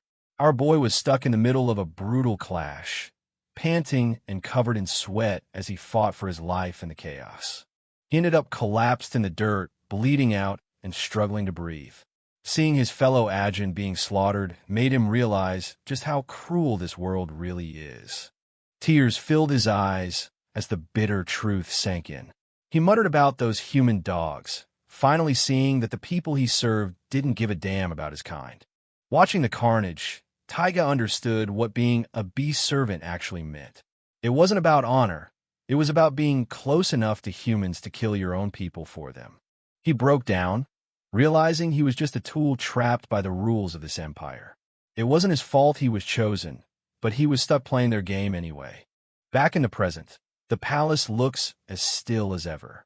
But underneath that calm exterior, there's a growing sense of hopelessness that nothing can ever truly be fixed. Aoshin casually orders the punishment for the accused Ajin girl. Ko-Ranjetsu can't believe her ears, snapping at him because the findings prove the girl is actually innocent. The tension is thick as they lock eyes. Aoshin looks totally resigned, while Ranjetsu realized that serving this palace is slowly draining the life out of everyone who enters it. A single line sums it all up. He feels empty. All that childhood hope and dedication have vanished, leaving nothing but a hollow shell where a loyal servant used to be. He looks out the window, feeling like something inside him is dying. It's like his soul is slipping through his fingers, and there's absolutely nothing he can do to stop it. Taiga stares into space with dead eyes, knowing he probably looks like a ghost. He can feel himself losing his grip on who he used to be before the palace changed him. Aoshin can't even look the prince in the eye anymore. It's pretty clear this guy knows he failed his servant, and the heavy silence between them says more than words ever could. He stands outside, watching the man he once looked up to.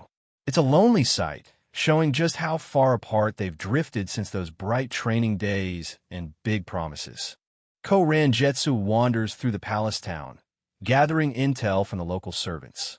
Meanwhile, Taiga watches from a nearby rooftop, looking like he couldn't care less about the investigation.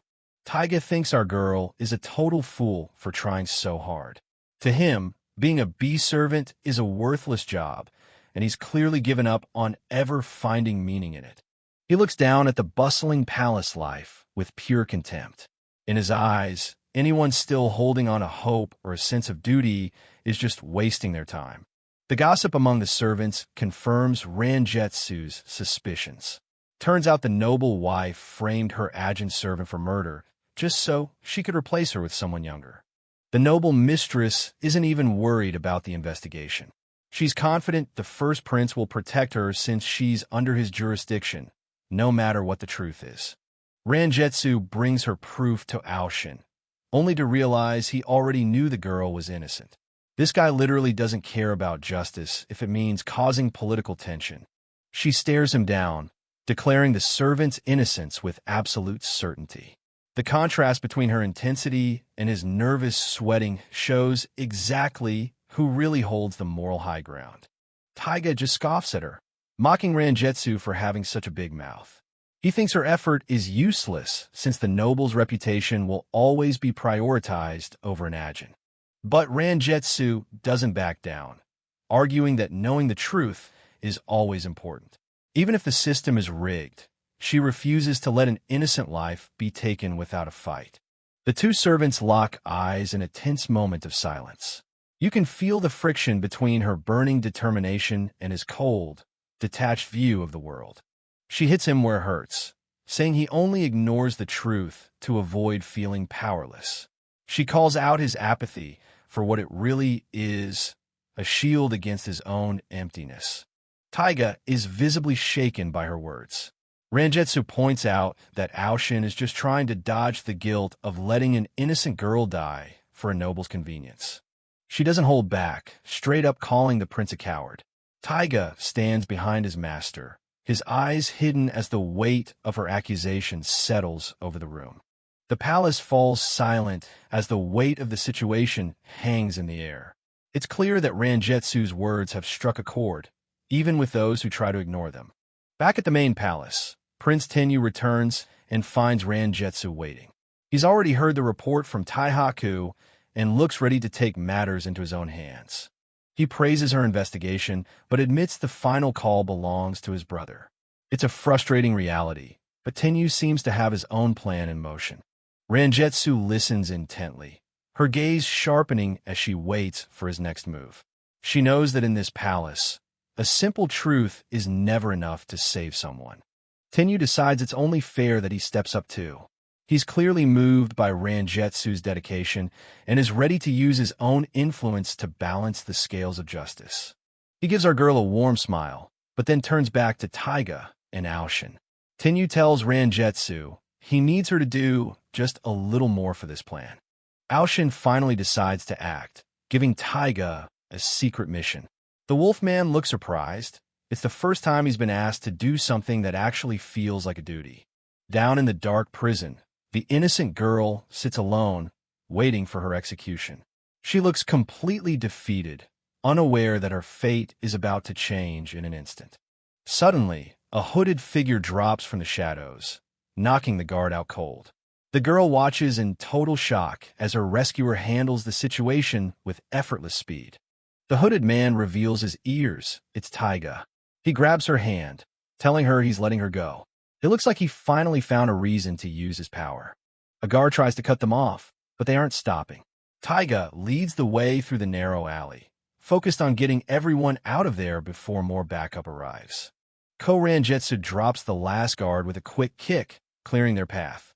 She tells Taiga to keep his head up and not let humans intimidate him as they bolt into the darkness. The alleyway remains empty as the voices of the escaping group fade into the distance. It's a tense, quiet moment after the high-stakes jailbreak they just pulled off. Ko Rangetsu and Taiga lead the girl into the safety of the forest. Taiga tells her she's on her own now, directing her to a brothel where she can find work. The girl bows deeply, thanking them for her life. Taiga watches her go with a complicated look, clearly moved by the fact that he actually used his power for good. Rangetsu waves a casual goodbye as she heads back to her own master. Taiga looks surprised by her sudden departure, probably not used to such a straightforward and selfless attitude. Our girl leaves with a small, knowing smile. She's satisfied with the outcome, knowing that even a small victory like this is worth the risk they took tonight. She disappears into the woods, her mission finally complete. It's a peaceful end to a chaotic night, and you can tell she's feeling lighter than she has in years. Back at the palace, Prince Aoshin is alone in his room, clearly dwelling on the decision he made. He looks a lot more human now that he's stopped acting like a puppet. Taiga returns, and they lock eyes in a rare moment of honesty. Aoshin asks if she made it away safely, and Taiga's simple yes brings a visible wave of relief. Aoshin closes his eyes and gives a genuine thank you to his servant. It's a major turning point for them, showing that their relationship might finally be starting to heal. Taiga looks completely stunned by his master's gratitude. He spent so long being cynical and detached that a little bit of genuine appreciation catches him totally off guard. Flashback to the plan. Prince Tenyu apologizes for Rangetsu's earlier outburst. He uses the moment to offer Aoshin some advice, knowing his brother is struggling with the moral weight of his rank. Aoshin was initially hesitant, worried about the consequences of letting a prisoner escape. But you can see the doubt in his eyes as Tenyu pushes him to do the right thing. Tenyu pointed out that living strictly by the book isn't always the way to go.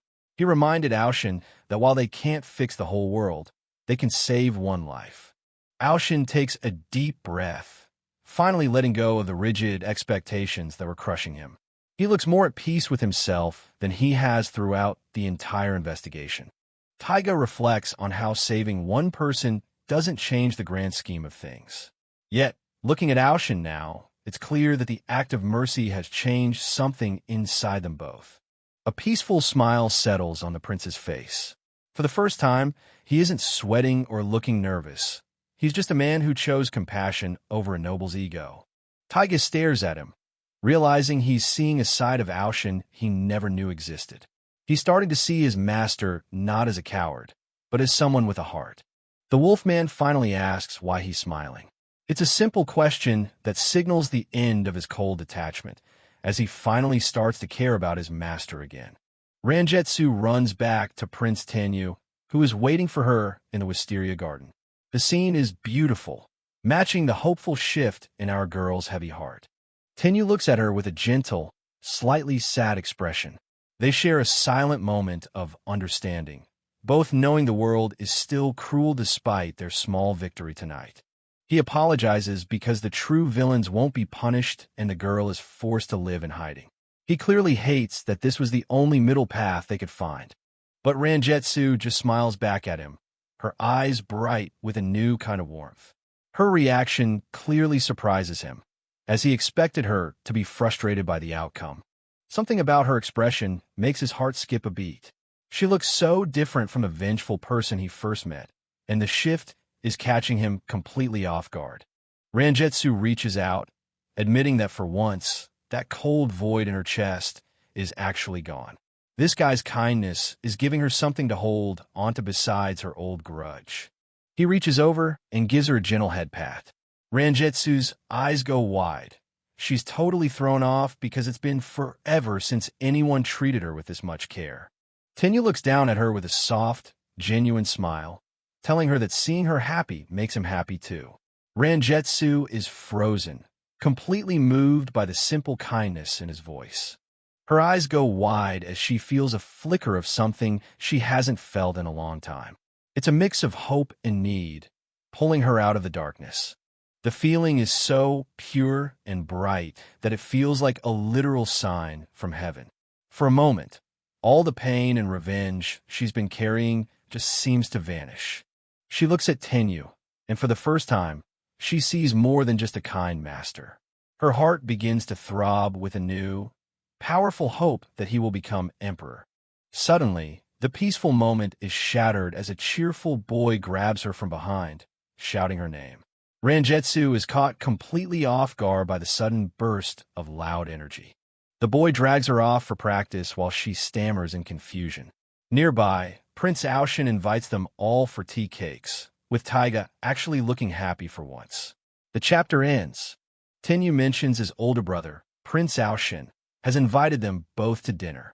Rangetsu looks pretty shocked by the sudden news. Why would the first prince want to see them both right now? Our boy reflects on his relationship with his brother, realizing they've never really shared a moment like this. Rangetsu just watches him, trying to figure out what's going through his head. Tenyu gives her all the credit, saying they finally reached an understanding thanks to her clever thinking. Rangetsu is totally caught off guard by the praise, staring up at him with wide eyes. This guy seems to be having some deep regrets, wishing he'd been more supportive of Aoshin before. He looks out into the distance, his expression softening while Rangetsu stays silent beside him. Rangetsu thinks Aoshin's servant, Taiga, is a total idiot, making Tenyu chuckle. She doesn't think the first prince is the type to plot against them, since he's just way too easy to read. Tenyu warns her not to get too comfortable, though, since the imperial court is basically a den of vipers. Greed motivates everyone there, so she needs to keep her guard up at all times. It's almost time for the big meal. Taihaku steps in to remind Tenyu about the plans for tonight, while Rangetsu looks ready for whatever's coming next. This dinner better be worth the hype. Rangetsu is clearly overthinking the whole dinner thing. Her face is a mix of nerves and suspicion, like she's expecting a trap to spring the moment they sit down at the table. They finally arrive at the location, but Rangetsu is completely floored. It turns out the dinner is being held at a sketchy-looking brothel instead of a royal palace. Talk about a weird choice. Inside the place, it's exactly what you'd expect. Men are lounging around with Ajin women, and the vibe is definitely not what Rangetsu had in mind for a royal meeting with the prince. This girl can barely hide her disgust as she follows Tenyu through the halls. Seeing the other Ajin women being treated like toys is clearly hitting a nerve, making her jaw tighten up. They finally find Prince Aoshin, who is already making himself at home with a group of girls. Taiga is standing guard in the corner, looking just as prickly and annoyed as Rangetsu feels. Aoshin welcomes them with a big smile. Acting like this is the most normal thing ever. Tenyu plays along, though he admits he's a bit surprised his older brother chose a place like this. The first prince explains that he ran into the second prince, Ryun, and got the recommendation for this spot. Apparently, Ryun is the local expert on where to find the best entertainment in town. This woman looks pretty stunned to hear that the prince is hosting a dinner here. She stares with her mouth wide open, probably wondering what kind of chaos is about to go down. Aoshin admits he's been in a great mood lately, so he really wanted to invite his brother out. He asked for some good ideas to make the night special, flashing a carefree grin. The guy suggests they just relax and admire some flowers while they drink. Rangetsu isn't buying the innocent act for a second, looking like she'd rather be literally anywhere else but here. Aoshin tells Rangetsu not to just stand there and invites her to take a seat at the table. Our girl is totally confused. Servants don't usually get to sit and eat with the royals. Tenyu tells her to chill out, since they're outside the palace walls tonight. He even asks if she can handle her liquor, while Aoshin raises a glass to get the party officially started. After a while, Aoshin decides he's had enough and calls it a night. He tells Taiga and Rangetsu to stay behind and enjoy themselves, giving them a night off from their servant duties. Rangetsu is completely flustered by the idea of enjoying herself in a place like this. She looks at Tenyu for help, but he just sighs, clearly done with his brother's antics for now. Tenyu decides to go off for a private drink with the woman from before, Kagyoku. He looks calm and collected, but you know he's actually hunting for some secret info from his contact. He leaves with Kagyoku, leaving Rangetsu standing there with a face full of shock. She can't believe he's actually going through with this, staring after them as her world gets even more confusing. Tenyu give her the night off, but it backfires when a swarm of women starts gushing over how cute she is. Our girl just stands there, looking totally overwhelmed and traumatized. Taihaku heads home, leaving our girl to deal with the overenthusiastic crowd alone. He wonders what Tenyu is planning, while Taiga sticks around to watch the chaos unfold with a smirk. Taiga smirks, telling Ranjetsu she looks like an abandoned puppy out in the cold.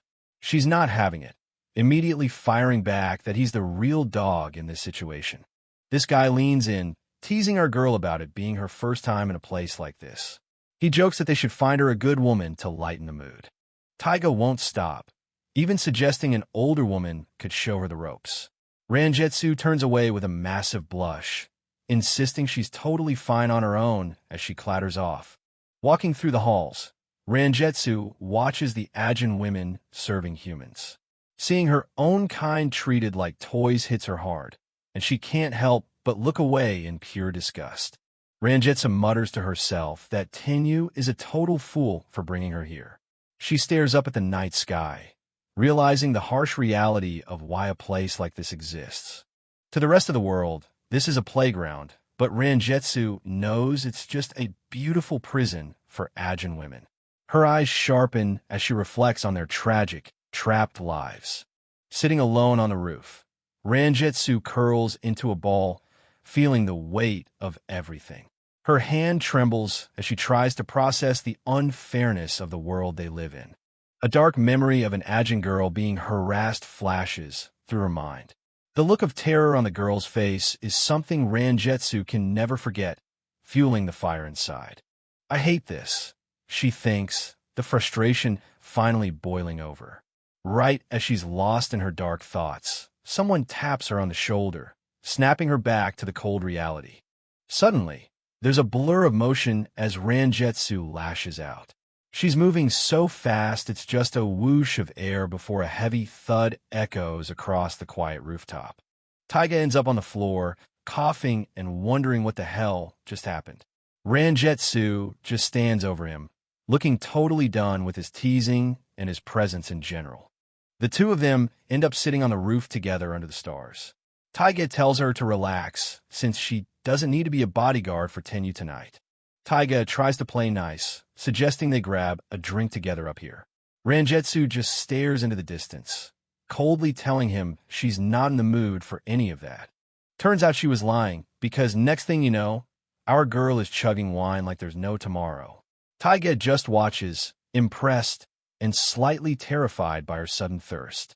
Taiga stares at her in disbelief as the empty bottles start piling up on the table. He clearly underestimated how much liquor this girl could pack away when she's really stressed. Taiga admits he's impressed she can hold her liquor, but Ranjetsu just grumbles that everything about this situation pisses her off. This guy is genuinely confused by her sudden mood swing. Taiga starts getting a bit scared, asking if she's actually drunk or just naturally this intense. Ranjetsu just keeps mumbling to herself, clearly drifting further and further into her cups. Ranjetsu admits she completely misjudged the first prince, which only seems to make her even more annoyed. Taiga doesn't get the deal, wondering why she's so hung up on it. This guy actually has the nerve to reach out and squeeze her mouth shut. He tells her she looks ridiculous with her lips pooching out like that while she's trying to talk. Taiga bursts out laughing at her pouting face, which definitely doesn't help the situation. Ranjetsu just glares at him, looking like she's about 2 seconds away from throwing another punch. Taiga asks if she's actually in love with Tenyu, and she doesn't even hesitate. She calls the prince a ray of light, her eyes softening as she thinks about him. Taiga immediately mocks her, calling that ray of light stuff way too girly for a warrior. Ranjetsu just ignores him, turning the question back to why he's so loyal to Aoshin. Ranjetsu asks if he looks down on the first prince, and Taiga gets serious. He admits he hates all humans and royals, so he can't understand why she's so devoted. Ranjetsu looks down, admitting she's only playing the part of a loyal servant because she has to. She doesn't actually want this life, but she's definitely playing the long game. Suddenly, our girl stands up and challenges Taiga to a duel. He's totally caught off guard, asking why she's picking a fight with him in the middle of the night. Ranjitsu lunges at Taiga, but she's totally reckless. He's barely breaking a sweat, dodging her every move while she screams in frustration, trying to land just one solid hit on him. In a flash, Taiga retaliates with a blinding crackle of electricity. He doesn't even have to try hard. The sheer power of his lightning is enough to send her flying backwards. The impact is brutal. Ranjitsu slams into the roof with a heavy thud, her body completely paralyzed by the shock of his lightning. This guy really wasn't playing around at all. Taiga stands over her, looking almost bored, while Ranjitsu gasps for air. She's in total shock, defeated in seconds by a power she doesn't even understand. It's a complete and total blowout. Ranjitsu grabs his collar, her eyes burning with a mix of alcohol and rage. She yells that the women aren't flowers, but Taiga just tells her she's way too drunk. Taiga's hands crackle with electricity again, a warning that he's the one in control here. He pushes her off, making it clear that his special ability makes him a different beast. Our boy sends her crashing down again with a mockingly cheerful, "How do you like that?" He's really rubbing it in now, showing off just how easy it is to wreck her. Ranjitsu mumbles about special abilities, while Taiga actually starts to worry, asking if she's okay. She just stares at the ground, realizing she's just a normal beast compared to him. In the darkness of her own mind, only one thought echoes over and over. It's simply not fair.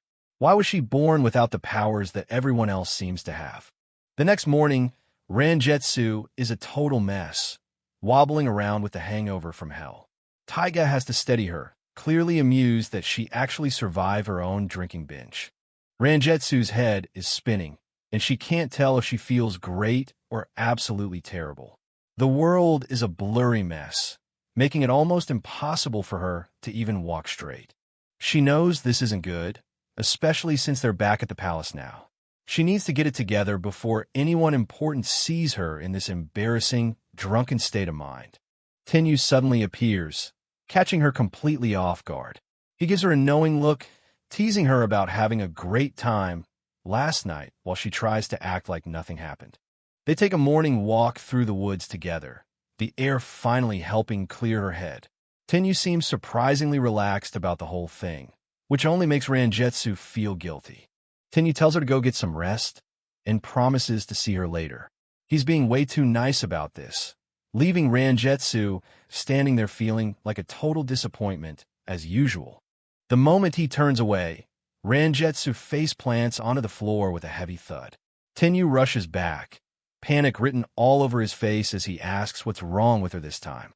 Tenyu realizes she absolutely reeks of alcohol and tells her she can't just sleep on the floor. He holds her face, trying to wake her up while she mumbles incoherently. Ranjitsu's sharp sense of smell is backfiring on her now, making her notice something weird. Despite her own drunken stench, she picks up a different scent lingering on Prince Tenyu himself. She suddenly grabs his clothes, her voice trembling as she mutters about the smell of another woman on him. She hates it, and Tenyu is completely baffled by her sudden, jealous outburst. Our girl finally spits it out, admitting she hates that he went to a brothel at all. She looks him dead in the eye, her heartbreak and frustration plain to see now. Ranjitsu rants about that place being a prison for her kind, and Tenyu quickly apologizes. He defends himself, explaining he was only there for intel and definitely didn't buy any company. He reassures her that the woman he met with is just a contact for gathering secrets. He even promises to introduce them next time, flashing a gentle smile to calm her down. Instead of calming down, Ranjitsu starts sobbing uncontrollably, apologizing for being so weak and useless. She feels like she failed her duty to protect him, and the guilt is finally overflowing. Ranjitsu just loses it, sobbing about how Taiga totally wrecked her. She feels like a fraud, thinking a protector is useless if they don't have some kind of crazy special powers. Tenyu looks pretty concerned while our girl realizes she's being a bit of a brat. She's finally admitting she's just tired of being alone and needs someone to actually rely on. Tenyu carries her gently, looking down with a tender expression. Rangetsu's thoughts drift to her brother Sujetsu, wondering if he'd approve of her finding someone she can finally rely on. Even in her sleep, the unfairness of the world weighs on her heart. She lets out a soft sniffle, still processing the hurt and frustration she's been carrying all alone. Rangetsu's hand tightly grips Tenyu's sleeve, a physical sign of her deep-seated jealousy. Despite everything, she just can't stand the thought of him being with anyone else, even for work. Looking down at her sleeping face, Tenyu can't help but think she's absolutely cute. The tough warrior has completely vanished, replaced by a vulnerable girl who just needs a little peace. The next morning, Rangetsu is as perky as can be, feeling totally refreshed. Poor Taiga, on the other hand, is dying from a massive hangover, completely shocked by her sudden recovery. Back in the palace gardens, Rangetsu gets lost in her own thoughts. She's trying to make sense of her growing feelings for Tenyu and what they mean for her revenge mission. Rangetsu woke up with a massive headache. She barely remembered drinking with Taiga until dawn. Blacking out was a first for her, and she couldn't recall how she even got back. Our girl was seriously spiraling. She'd spent so long pretending to be a man that she almost forgot her true self. If anyone found out she was a woman, it was over.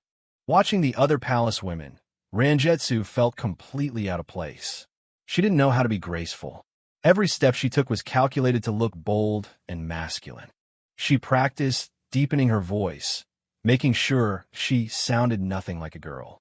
Even a tiny slip-up would be fatal in this palace. The pressure was starting to weigh her down. She slapped her cheeks, trying to snap out of it. Thinking about Prince Tenyu made her even more anxious. If she got caught, it would put him in serious danger too.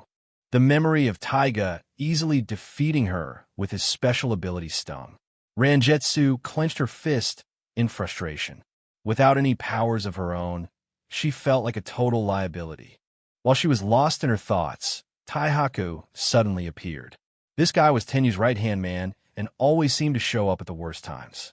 She could only sigh in response. She started carrying heavy sandbags to bulk up her strength. But Taihaku just watched her with a skeptical look. He told her he had a much different job for her. He led her into a room filled with delicate tea sets. Rangetsu looked around, confused. She was a warrior, not a waitress. She had no idea why they were in a place like this. Taihaku dropped the bombshell. Her new job was to make tea. Rangetsu was completely stunned. Of all the things to ask, why something as dainty and useless as tea? Things went south immediately. She accidentally splashed water everywhere and dropped the tea leaves like a total amateur. Poor Taihaku looked like he was witnessing a crime against culture. This guy didn't hold back, mocking her for calling herself a woman while lacking any domestic skills. Rangetsu just stared at him, annoyed. This was exactly why she preferred battlefields. Taihaku sighed, explaining there was a traditional tea ceremony coming up. It wasn't just for fun. It was a major event where the princes would be evaluated on their servants. Basically, the emperor has 15 sons, but hasn't picked a successor yet. This ceremony was the official start of their evaluation. Every detail mattered, and the stakes were incredibly high. Rangetsu thought the whole thing sounded like a massive waste of time. Making tea to decide a ruler?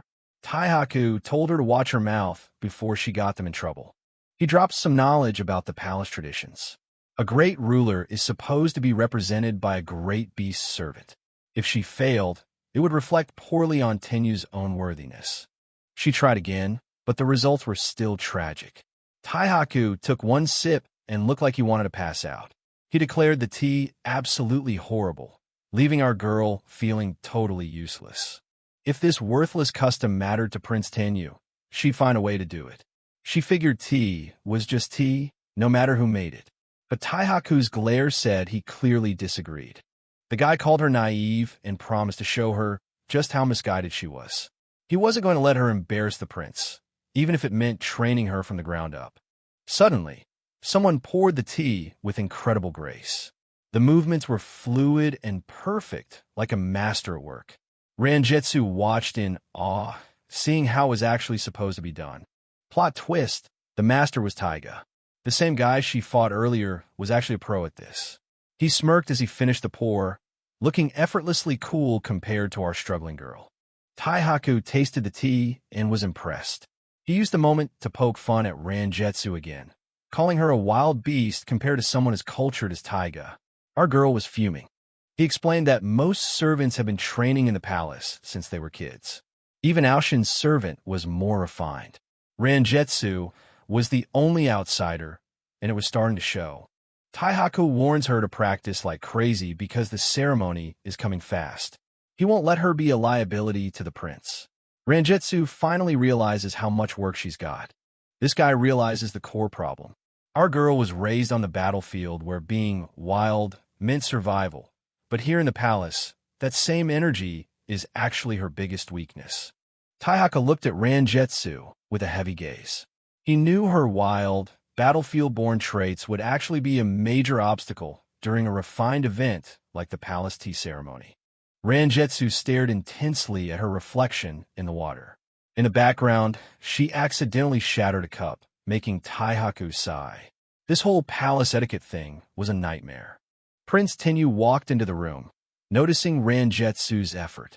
He greeted her warmly, acknowledging her hard work, while Taihaku kept a watchful eye on their training session. He told our girl not to be nervous about the upcoming ceremony. Tenyu just wanted her to relax and attend by his side, though his casual attitude didn't ease her stress.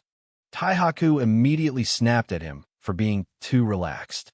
Tenyu just mused about how haughty it was to judge a future emperor based on making tea. Rangetsu's eyes widened as she listened to him. She whispered his name, clearly taken aback by his indifference toward a ritual that carried so much political weight. She turned to him and asked point-blank if he even intended to become emperor. The question hung in the air, challenging his lack of ambition for the throne. The two shared a quiet, intense moment. Tenyu looked back at her with a calm expression, his eyes meeting hers as he carefully considered the weight of her question.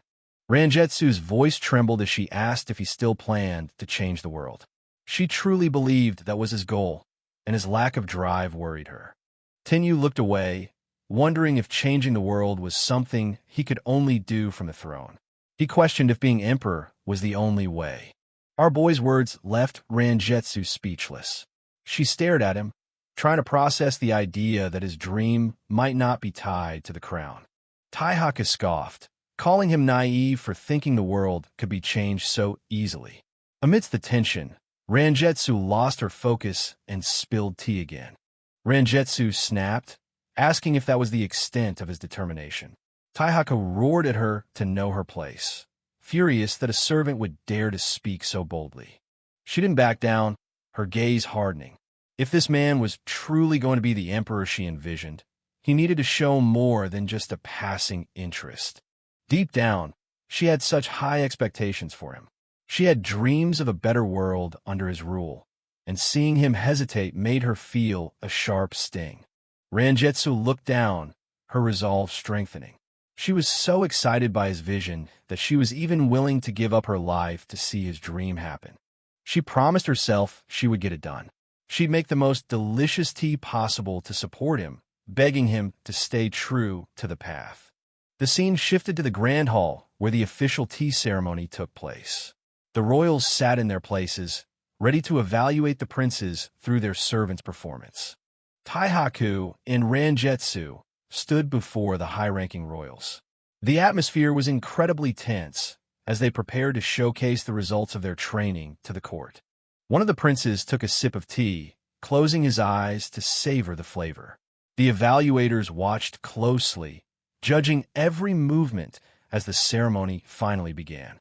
A beautiful beast servant played a song on a traditional instrument. Rangetsu watched from the side, amazed by the elegance and skill displayed by the other prince's servants. First Prince Aoshin praised Ryun for his beautiful beast.